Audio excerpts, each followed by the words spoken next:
മഹാലക്ഷ്മി സീരിയലിൻ്റെ ലേറ്റസ്റ്റ് എപ്പിസോഡിലേക്ക് എല്ലാവർക്കും സ്വാഗതം. ശരീരത്തെ ഒരു തരത്തിലും പ്രശ്നവും ഉണ്ടാവില്ല. അത് ഒരു വൈദ്യന് മാത്രമേ ശരിക്കറിയാം. അതിൽ മായം ചേർത്തിട്ടുണ്ട്. അത് കാരണമാണ് ഞാൻ അവിടെ വന്നത്. അവിടെ വന്ന് അവരുടെ ബോഡി ലാംഗ്വേജ് കണ്ടപ്പോൾ തന്നെ എനിക്കറിഞ്ഞു. അതുകൊണ്ട് കണ്ണന് മഹാലക്ഷ്മി മാത്രമേ ഉള്ളൂ. മോൾ അവനെ ഇവിടെ കൊണ്ടുവരാൻ നോക്കണം. മോൾ ആഗ്രഹിച്ച പോലെ ഒരു വിരൽത്തുമ്പെങ്കിലും അനക്കാൻ സാധിക്കും എന്ന് എനിക്ക് ഉറപ്പ് പറയാൻ പറ്റും. അതുകൊണ്ട് മോൾ അതിന് ശ്രമിക്കണമെന്ന് വൈദ്യര് മഹിയോട് പറയുക. ഇവിടെ എന്ത് തിരക്കുണ്ടെങ്കിലും ശരി, കണ്ണനെ എപ്പോഴാണോ ഒഴിവ് സമയം നോക്കിയിട്ട് താൻ കൊണ്ടുപോയോ, ഞാൻ അവന് വേണ്ടിയിട്ട് ഒരു ബെഡ് ഇവിടെ റെഡിയാക്കി വയ്ക്കും. എങ്ങനെയെങ്കിലും ഒരു കാൽവിരലെങ്കിലും അനക്കാൻ സാധിക്കുമോ എന്ന് നമുക്ക് നോക്കാം എന്നിങ്ങനെ പറയും. അത് കേൾക്കുമ്പോൾ മഹി പറയണേ, എനിക്ക് സ്വത്തും ഒന്നും വേണ്ട. എനിക്ക് എങ്ങനെയെങ്കിലും എൻ്റെ കണ്ണേട്ടൻ എൻ്റെ കൈ പിടിച്ച് നടന്നാൽ മതി. അത് മാത്രമേ എനിക്ക് ആഗ്രഹമുള്ളൂ എന്ന് വൈദ്യരോട് മഹി പറയണം. അതിനുശേഷം യാത്ര പറഞ്ഞ് പോവുകയാണ് കേട്ടോ. വൈദ്യർ ഇങ്ങനെ പറയുകയാണ്, ഇന്ന് കാലത്ത് ഇതുപോലൊരു കുട്ടി ഉണ്ടാവില്ല.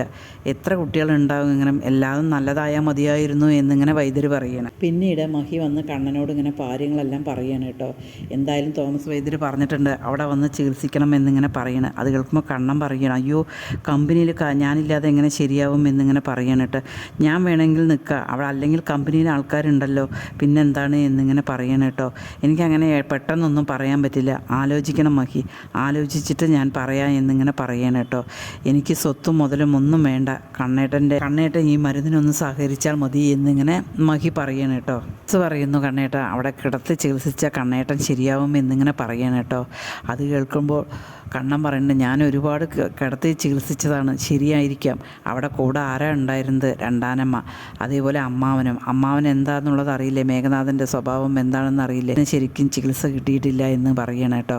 അതിനുശേഷം എനിക്ക് സ്വത്തും മുതലൊന്നും വേണ്ട കണ്ണേട്ടൻ എങ്ങനെയെങ്കിലും എഴുന്നേറ്റ് നടന്നാൽ മതി എന്നിങ്ങനെ പറയണം കേട്ടോ. ഞാനേ സ്വപ്നം കണ്ട പോലെ തന്നെ എല്ലാ കാര്യങ്ങളും നടക്കും. ഞാൻ സാഗറിൻ്റെ കാര്യം പറഞ്ഞില്ലേ കണ്ണേട്ടനോട്, അത് ശരിക്കും സംഭവിച്ചില്ലേ എന്നിങ്ങനെ ചോദിക്കണം. അപ്പോൾ താൻ എല്ലാ കാര്യം ശരിയായി കുഞ്ഞുങ്ങളൊക്കെ ഉണ്ടാകുമെന്ന പ്രതീക്ഷയിലാണോ എന്നിങ്ങനെ ചോദിക്കുക. അല്ല, അതൊന്നുമില്ല, നമ്മൾക്ക് ചികിത്സിക്കാനുള്ളത് ചികിത്സിക്കുക. പിന്നെ ചികിത്സ ചെയ്തിട്ടും ഒന്നും സംഭവിച്ചില്ലെങ്കിൽ നമുക്കത് ദൈവനിശ്ചയമാണെന്ന് പറയുക.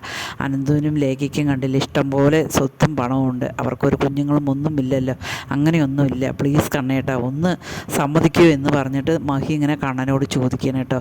അതേസമയം കണ്ണൻ പറയുന്നുണ്ട്, ഞാനൊന്ന് ആലോചിക്കട്ടെ, കിടത്തി ചികിത്സിക്കണ കാര്യം ആലോചിക്കട്ടെ എന്നിങ്ങനെ പറയണം കേട്ടോ. എന്തായാലും ശരി, എടിപിടിയെന്ന് എനിക്കൊരു തീരുമാനം എടുക്കാൻ പറ്റില്ല, ഞാൻ ആലോചിക്കട്ടെ എന്ന് മഹിയോട് കണ്ണൻ പറയണം കേട്ടോ. അതേസമയം വാമദേവൻ വന്നിരിക്കണം കേട്ടോ. എന്താ കണ്ണ എന്നെ കാണണമെന്ന് പറഞ്ഞത് എന്നിങ്ങനെ ചോദിക്കുകയാണ് കേട്ടോ. ആ കാണണം പറഞ്ഞത് ഒരു കാര്യം പറയാനുണ്ട്, അതുകൊണ്ട് തന്നെയാണ് കാണണം പറഞ്ഞത് എന്നിങ്ങനെ പറയണം കേട്ടോ. പിന്നീട് വാമദേവനോട് പറയണം കേട്ടോ, മഞ്ജു കുട്ടിക്കാലം മുതലേ മേഘനാണെന്ന് പറഞ്ഞു വെച്ചതാണ്. അവന് പല സ്ത്രീ വിഷയങ്ങളുണ്ടെങ്കിൽ അതെല്ലാം ഞാൻ ക്ഷമിച്ചും പുറത്തും നടത്തിയതാണ്. പക്ഷേ ഇനി ആ കല്യാണം നടത്താൻ ബുദ്ധിമുട്ടാണ് എന്നിങ്ങനെ പറയണം കേട്ടോ. കല്യാണം കഴിക്കുന്നത് മേഘേട്ടനല്ലല്ലോ. കരുണ പറയും, അടുത്ത് നിൽക്കണ അവൾ പറഞ്ഞു കൊടുത്തിട്ടാണ് മേഘേട്ടനോട് ഇങ്ങനെ, അവൾക്ക് ദാമ്പത്യമില്ലല്ലോ, അതുകൊണ്ട് ആര് കല്യാണം കഴിച്ച് ദാമ്പത്യത്തോടെ ജീവിക്കുകയാണെങ്കിലും അവൾക്കതിൽ അസൂയയാണ് എന്നിങ്ങനെ പറയണം കേട്ടോ. അത് കേൾക്കുമ്പോൾ കണ്ണൻ പറയും, നിന്നോടല്ലേ സംസാരിക്കരുത് എന്ന് പറഞ്ഞത് എന്ന് കരുണയോട് പറയണം കേട്ടോ. കുടുംബകാര്യത്തിൽ ഞാനും ഇടപെടും എന്നിങ്ങനെ പറയണം. ഞാൻ കല്യാണം കഴിക്കുകയാണെങ്കിൽ മേഘേട്ടനെ തന്നെ കല്യാണം കഴിക്കുള്ളൂ. ഇവളെ ഉപദ്രവിച്ചു എന്ന് പറയുന്നതിന് എന്താ തെളിവ് എന്നിങ്ങനെ ചോദിക്കുകയാണ്. അന്ന് മേഘൻ്റെ മുഖത്തടിച്ച പാടുണ്ടായിരുന്നു, പക്ഷേ അത് കുറേ കാലം കഴിഞ്ഞ് തെളിവ് പോയല്ലോ എന്നിങ്ങനെ പറയണം കേട്ടോ. അതേ സമയത്ത് കരുണ പറയണം, ഇവളല്ലെങ്കിലും എന്താ തെളിവ്, ഞാൻ എന്തായാലും മേഘേട്ടനെ തന്നെ കല്യാണം കഴിക്കുകയുള്ളൂ, ഇവൾ വെറുതെ നുണ പറയുകയാണ് എന്നിങ്ങനെ പറയണം കേട്ടോ. കരുണേടത്തെയും പറഞ്ഞിട്ടുണ്ട്, ഇവളല്ലെങ്കിലും ഒരുപാട് പേരെ പ്രേമിച്ചിട്ട് നടന്നിട്ടുണ്ട് എന്ന് കരുണേടത്തെയും പറഞ്ഞിട്ടുണ്ട് എന്ന് പറയണം. അത് കേൾക്കുമ്പോൾ മഹി ദേഷ്യത്തോട് പോയിട്ട് കരുണയോട് ചോദിക്കും, അതേടി അങ്ങനെ ഉണ്ടായിട്ടുണ്ടോ ചോദിക്കും. ആ ഉണ്ട് എന്ന് പറയും. നീ പലരുമായിട്ടും പ്രേമിച്ച് നടന്നിട്ടുണ്ട്, എന്നാൽ ഒരാളുടെ പേര് പറയടി നീ എന്ന് പറയണം കേട്ടോ. പേരൊന്നും എനിക്കറിയില്ല എന്നിങ്ങനെ പറയണം കേട്ടോ. അതേസമയം കണ്ണൻ പറയണം, നിന്നോടല്ലേ ഒന്നും സംസാരിക്കരുതെന്ന് ഞാൻ പറഞ്ഞത് എന്ന് പറയണം കേട്ടോ. എന്തായാലും ശരി, മഞ്ജുവിന് സ്വന്തമായി തീരുമാനമെടുക്കാനുള്ള കഴിവായി, അതുകൊണ്ട് അവൾക്ക് സ്വന്തമായ തീരുമാനം എടുക്കുക. പക്ഷേ അവൾ മേഘനെ കല്യാണം കഴിക്കുകയാണെങ്കിൽ അമ്മയും ഉണ്ണിയും കൂടി നടത്തിക്കോട്ടെ, ഞാൻ ആ അമ്പലത്തിൻ്റെ പരിസരത്ത് പോലും വരികയും കൂടിയില്ല, ഞാനതിന് അവൾക്കൊന്നും കൊടുക്കുകയില്ല, എന്നിൽ നിന്നും ഒന്നും പ്രതീക്ഷിക്കുകയും വേണ്ട എന്നിങ്ങനെ പറയണം കേട്ടോ. അത് കേൾക്കുമ്പോൾ ദുർഗ പറയണം, അതേടാ ഒന്നും അവൾക്ക് കൊടുക്കണ്ട, എല്ലാം നീ ഇവൾക്ക് കൊടുത്താൽ മതി, ഇവളുടെ കയ്യിൽ തന്നെ എല്ലാം കൊടുത്തോ, ഇവൾ പറഞ്ഞത് നീ കേട്ടിട്ട് നടന്നാൽ മതി എന്നിങ്ങനെ പറയണം കേട്ടോ.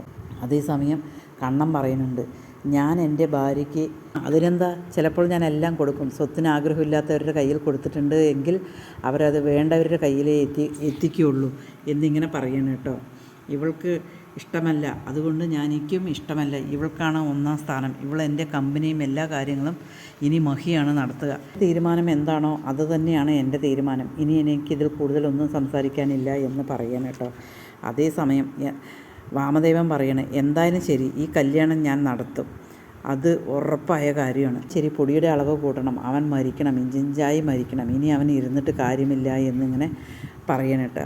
അതേസമയം അനന്തവും ലേഖയും കൂടിയിട്ട് സംസാരിച്ചിരിക്കണം. മഹി എന്നോടെല്ലാം വളരെ സങ്കടത്തോടെയാണ് പറഞ്ഞിരിക്കുന്നത്. അതുകൊണ്ട് വന്നു കഴിഞ്ഞാൽ അങ്ങനെ മോശമായിട്ടൊന്നും സംസാരിക്കരുത്, എന്താടി എനിക്കറിയാലോ എന്നിങ്ങനെ ചോദിക്കുകയാണ് കേട്ടോ. അതേസമയം മഹിയും കണ്ണനും കൂടി വന്നതും, എന്താടാ നിനക്ക് ഇവൾക്ക് എത്ര സ്നേഹമുണ്ടെന്ന് നിനക്കറിയില്ലേ, പിന്നെ എന്താ നീ തോമസ് വൈദ്യരുടെ അടുത്തേക്ക് പോവാത്തത് എന്നിങ്ങനെ പറഞ്ഞ് അനന്തവും ലേഖയും കൂടി പറയുകയാണ് കേട്ടോ. എന്തായാലും ശരി, തോമസ് വൈദ്യരുടെ അടുത്തേക്ക് പോകണം, ഞാനിത് ഒരുപാട് കിടത്തി ചികിത്സിച്ചാണ്. ഇവർ സപ്പോർട്ടിന് പറഞ്ഞതാണോ എന്നിങ്ങനെ ചോദിക്കുക. അതെ, അങ്ങനെ തന്നെയാണ്. എന്താ കണ്ണേട്ട, എന്തായാലും പോകണം, എനിക്ക് വേണ്ടിയിട്ട് എന്തായാലും പോകണം എന്നിങ്ങനെ പറയുകയാണ് കേട്ടോ. പിന്നീട് അനന്തവും ലേഖയും എല്ലാവരും കൂടി പറയണം കണ്ണനോട്, എന്തായാലും നിനക്ക് നിൻ്റെ നന്മയ്ക്ക് വേണ്ടിയിട്ടാണ്, അല്ലാതെ ഒരു സ്വത്തും ആഗ്രഹിക്കുന്നില്ല. നിൻ്റെ രണ്ടാനമ്മയും അമ്മാവനും ഒന്നും നിന്നെ നോക്കിയതല്ല, അവിടെ കിടത്തി ചികിത്സിച്ചെങ്കിലും അവരാണ് കൂടെ നിന്നത്. അവർ നിനക്ക് തന്ന മരുന്നൊന്നും ശരിയല്ല, ഇനി ശരിയായ മരുന്നാണ് നിൻ്റെ ശരീരത്തിലെത്തുന്നത്. അപ്പോഴെന്തായാലും ഒരു മാറ്റമുണ്ട്, നീ എന്തായാലും പോയേ പറ്റുള്ളൂ എന്നിങ്ങനെ അനന്തൻ ലേഖയും പറയണം കേട്ടോ.